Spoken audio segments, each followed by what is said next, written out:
Estamos agora às 11h13 e nós vamos já fazer o contato aqui com a professora Fernanda Cristina de Souza.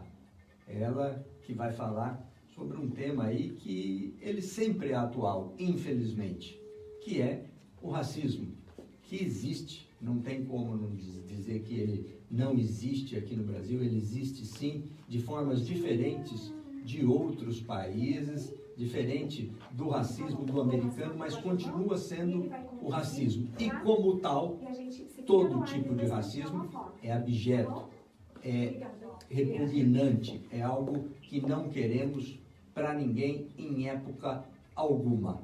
Então, a Mônica vai falar aqui quem é a professora. Fala aí você, então tá bom. Professora, só um segundinho aqui que nós já vamos começar a nossa conversa. Fernanda Cristina de Souza, ela que é doutora em Educação pela USP, professora do curso de Pedagogia do Instituto Federal, aqui no campus de Presidente Epitácio, e membro do Comitê para a Promoção dos Direitos Humanos e Igualdade Étnico-Racial, na linha de pesquisa Infância, Diversidade e Lutas Sociais, também aqui no Instituto Federal. Sim, antes de você começar, posso falar da doutora Fernanda, da Pode professora falar. Fernanda? Só um segundo, professora, que a Mônica vai falar aqui, mas você não está ouvindo, mas ela vai falar de você. Vai puxar saco, aposto, mas beleza. Com todos esses problemas gravíssimos que a gente está vivendo sobre o racismo, não só nos Estados Unidos, mas no Brasil e em todo o mundo, a doutora Fernanda, professora do Instituto Federal, é uma pessoa muito admirável.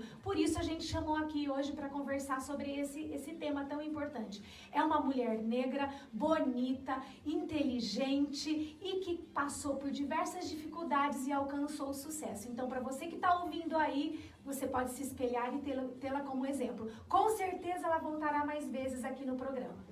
Eu falei que ela ia puxar saco, professora, mas não deu outra. Você não ouviu, mas foi puxar saco. Mas tá bom, vamos aqui começar a nossa conversa com a professora Fernanda. Professora, essa história de racismo, ela não é de hoje, ela não é uma propriedade brasileira, ela existe nas suas mais variadas formas, esse problema existe nas suas mais variadas formas e percepções no mundo inteiro, em alguns lugares de forma mais assintosa, de forma mais grave, outros menos, mas é um tema, é uma questão que permeia toda a história da sociedade, da vida humana, né? Isso mesmo, Alemão. Primeiramente, gostaria de agradecer pelo convite de vocês para falar desse assunto tão importante e necessário nesses tempos, né? Acho que aumenta o meu respeito e admiração pelo trabalho, né? Pelo programa, que se constitui como um espaço formativo, ao mesmo tempo que se constitui como um espaço aberto para o diálogo plural, democrático, trazendo diferentes ideias e temas que a sociedade precisa mesmo se debruçar. Então, eu agradeço o carinho da Mônica aí nas palavras, nem sou tudo isso, viu, Mônica? Sou uma aprendiz. Ela escutou, tá vendo? Sim, sou uma senhora. aprendiz.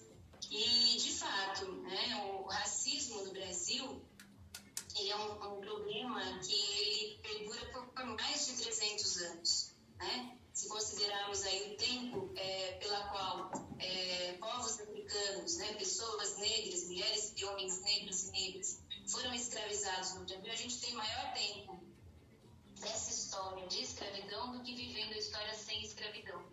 E aí é normal, né? Quer dizer, não é normal, né? Mas é de se esperar que isso se perdure, né? Pela prática cotidiana das nossas relações. E aí a gente não pode achar isso normal, né? A gente precisa olhar para isso com bastante seriedade e cotidianamente se engajar e pensar em práticas e experiências que possam superar as marcas do racismo e a gente se fundamentar necessariamente na garantia dos direitos humanos. Então é um tema extremamente importante. A gente volta e meia, volta a falar disso, ou isso vai para o noticiário, porque acontece alguma coisa que chama a atenção. É uma coisa que devia está todos os dias nas nossas conversas, nas discussões, mas ele só volta à baila, só volta aí a ser assunto na mídia, ou mesmo entre as pessoas, nos bares, na rua, quando acontece alguma barbaridade que fica muito clara, né, escancarada. Nesse caso agora foi a morte do George Floyd, né, um negro lá nos Estados Unidos, em razão de violência policial, uma violência que dessa vez foi captada, né, por câmeras. Então aí não teve jeito de dizer que não era, né? Mas muito disso também é encoberto, né, professora?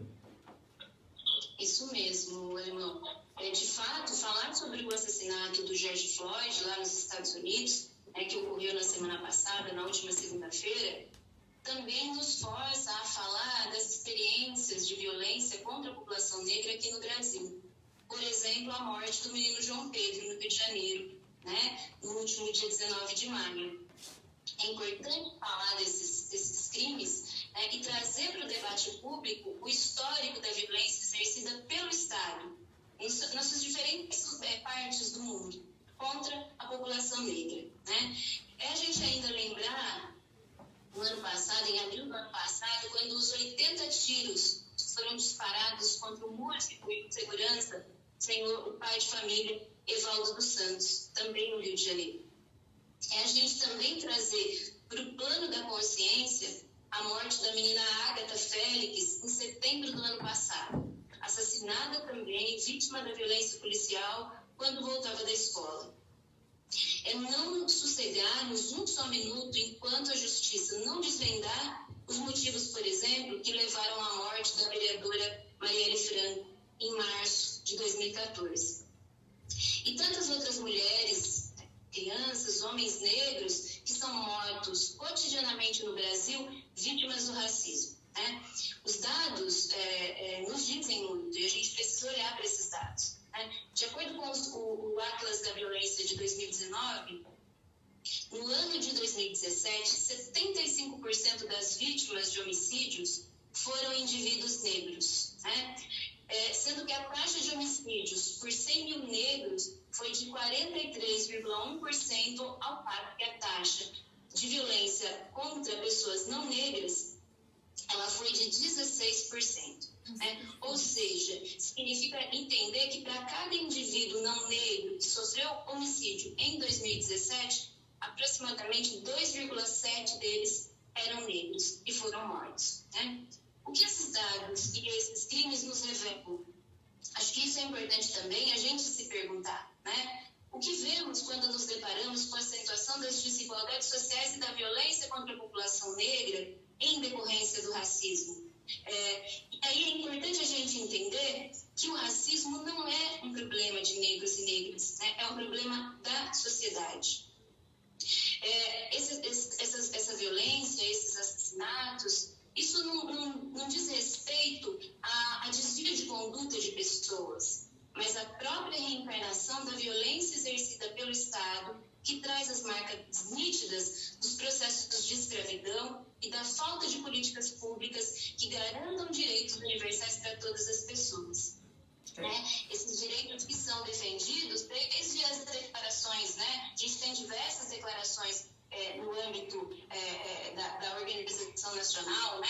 Das Nações Unidas, da ONU e tudo mais, trazendo aí a garantia dos direitos humanos. E a gente observa com esses exemplos, né, de que direitos têm sido negligenciados, têm sido negados, sobretudo para a população negra. A professora, por tudo que está falando aqui, não acredita, então, que vivemos aqui no Brasil uma democracia racial, onde é notório, na verdade também, que muitos casais são interraciais, se é que se pode falar de raça. Não existe raça negra, raça branca, mas usando um palavreado que é comum, nós temos muitos casais brancos casados com negro, negro casado com branca, branco casado com negra. Aqui no Brasil, eu creio que isso é muito mais comum, por exemplo, do que nos Estados Unidos. Isso não é, no entender da professora, não quer dizer que não temos racismo? É importante, você toca, Lima, num ponto muito importante, né? E, de fato, a gente vive a sensação, muitas vezes, de que no Brasil existe uma democracia racial, né? Então, há esse discurso foi construído, né, desde o início do século passado, de que a miscigenação, ela proporciona a democracia racial no nosso país, né? Mas é importante a gente olhar para essa questão observando as relações cotidianas, né? E as formas como as pessoas negras, elas são vistas e são tratadas na nossa sociedade, né? E aí é importante a gente, por exemplo, quando a gente pega lá os dados da violência, né? E a gente observa que a população negra ela está mais exposta às condições, né, de homicídio, é um exemplo de que aí não tem democracia racial, né? Ou seja, existe uma parcela da população que tem sido mais vulnerabilizada, né, por conta da violência exercida pelo Estado. Quando a gente pega esses dados da violência, a gente afunila ainda mais e a gente observa, por exemplo, o acentuado, o aumento da violência exercida contra mulheres negras. Ou seja, mulheres negras ainda são mais expostas à violência do que homens negros, né? Então, a gente vai esmiuçando esses dados e a gente vai observando as nossas relações cotidianas e nós vamos perceber que o Brasil não tem tanta democracia racial assim quando se prega e quando se imagina. Né? Existe uma pesquisadora, né, chamada Eliane Cavalheiro, é uma pesquisadora que eu gosto bastante e gosto de fazer a leitura dela com os alunos da pedagogia, né, porque estudar essas questões nos cursos de formação de professores é extremamente necessário e ela vai nos ajudar a perceber o quanto a própria escola se constitui como um espaço para o silenciamento das vozes de crianças negras desde que ingressam na primeira etapa da educação básica, na educação infantil, por exemplo. Então, quando a gente olha, por exemplo, nas paredes das escolas, né, nas datas comemorativas, naquelas datas que são valorizadas no calendário escolar, e a gente vê, por exemplo, a ausência de imagens de heróis, de princesas negros e negras, né? A gente vê uma valorização de uma cultura eurocêntrica, europeizada, né? Os heróis, os super-heróis são brancos, são fortes, e aí a gente observa que, de fato, o racismo está impregnado nas nossas relações sociais. Tem um pesquisador, né? Ele é um filósofo e jurista, que ele vai trazer para a gente um conceito super importante, que é o conceito de racismo estrutural. É o professor Silvio de Almeida, e ele vai dizer para a gente o seguinte, né? O que significa racismo estrutural? O racismo no Brasil, ele faz parte do modo como a sociedade brasileira se organiza. Ele está fundamentado nas bases estruturais da nossa sociedade. E é importante a gente olhar e reconhecer o racismo. Esse é um primeiro passo, né? Porque quando a gente reconhece que a nossa sociedade é racista, a gente se abre para problematizar, para tentar as nossas práticas, as nossas ações, o nosso pensamento, né? É engraçado, o Alemão, quando conversando com a Mônica, né, e aí ela falou assim, de repente você traz as suas experiências, né, e parece que a gente vai se silenciando também, inclusive, dessas memórias de racismo que a gente vivenciou enquanto sujeito, pessoa, mulher negra na sociedade, né? Mas aí a gente eu paro para pensar, por exemplo, lá na escola, até eu já contei essa história numa outra situação, e aí eu vou pedir licença para contar novamente, né? Eu me lembro que lá no dia, a gente comemorava o dia 13 de maio, né, o dia da libertação dos escravos. Sim. E geralmente a gente tinha que pintar o desenho, e geralmente era um desenho pronto, a gente não tinha nem a liberdade e a autonomia para produzir, né? Então era um desenho que já vinha pronto, nós crianças, eu como menina negra, tinha que pintar aquele negro que estava rompendo as correntes dos braços, e eu tinha que colocar colar bombril no cabelo daquele desenho. Então, esses exemplos, né, essas experiências muito sutis, elas estão relacionadas a uma forma estrutural do racismo na nossa sociedade, na vida cotidiana. Né? Quantas canções a gente aprende aí, né, quando criança também, aí hoje eu acho que isso está muito melhor, porque a luta dos movimentos negros, né, a luta pelos direitos humanos, elas vêm cada vez mais denunciando essas formas do racismo, e a gente já vê isso muito menos nas experiências. Mas quantas cantigas, quando criança, a gente não aprendeu que tinha a situação da pessoa negra sendo colocada numa condição de escravidão e numa condição de subalternidade. Né? Então, a ideia de democracia racial no Brasil é um mito. Basta a gente ver os dados de desigualdade, de violência em que a população negra tem sido submetida muito mais acentuadamente do que a população branca. Professora, vamos dizer então que vamos admitir, na minha concepção, na minha ideia, isso é real. Somos uma sociedade machista e racista. Não há dúvida disso, na minha cabeça não há dúvida a esse respeito. Mas o que eu vou fazer, ou o que a sociedade, ou cada um de nós pode fazer para mudar isso, para superar a questão do racismo? Então, olha, acho que o primeiro ponto é a gente, primeiro, admitir que o racismo existe. Mas a gente não sofrer por isso também, no sentido de que, puxa vida, eu sou racista e aí eu vou entrar em depressão por isso. Não é isso. É entender que o nosso processo de educação, historicamente, foi constituído por essa lógica da valorização da cultura branca, da cultura europeia, da cultura dos colonizadores. E esse processo todo histórico de educação e colonização do conhecimento, ele tem impacto na nossa vida nos dias de hoje. Então, a primeira coisa é a gente admitir, existe racismo e todos nós estamos sujeitos a reproduzir algumas práticas racistas. Mas admitindo, a gente para pensar e há um movimento interno e aí um movimento também da sociedade para que a gente busque outras experiências, outras atitudes. Acho que entender também, por exemplo, o papel da escola.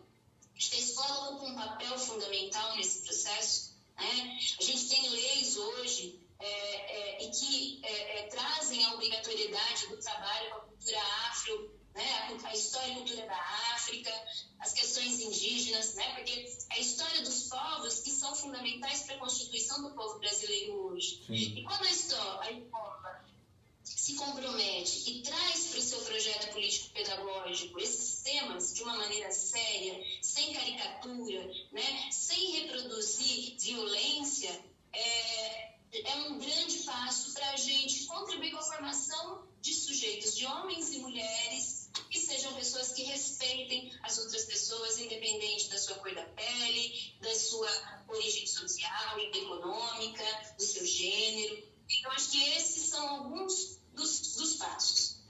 Evitar fazer piada com cor da pele, acho que isso está fora de moda, E aí a gente, de fato, tem uma feminista negra que eu tenho lido com os alunos do curso de pedagogia e que eu tenho cada vez mais admirado a produção dela, e ela é uma das intelectuais norte-americanas que mais conhece do Paulo Freire, que é o patrono da educação brasileira e tem sido tão desrespeitado, que é a Bell Hooks. A Bell Hooks, ela vai dizer para a gente que a gente precisa romper com essas marcas do colonialismo, do machismo e do racismo. E ela diz que é mais do que nunca necessário a gente erguer a voz. Nós precisamos erguer o tom de voz e dizer um basta contra o racismo, porque só assim a gente vai construir, de fato, caminhar para a construção de uma sociedade democrática, plural e que respeite os direitos humanos. Algo que demora muito, com certeza. Isso mesmo, demora muito, mas a gente não pode abrir mão desses princípios tão pouco nesse tempo. Esse tempo tem sido fundamental, a gente tem visto a barbárie sendo exposta, né? E a gente precisa se manter vigilantes na garantia dos direitos fundamentais, né?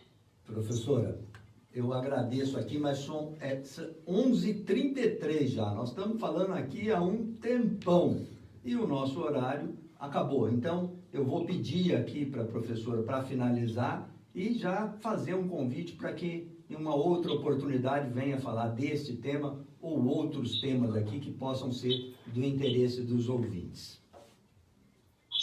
Sou eu que agradeço a oportunidade de diálogo nesse espaço mais uma vez e penso que aumenta a minha admiração, né, pelo modo como vocês têm conduzido esse trabalho, entendendo esse também como um espaço de formação. Então, muito obrigada, fico muito feliz. Um abraço, professora, e até breve. Edivan.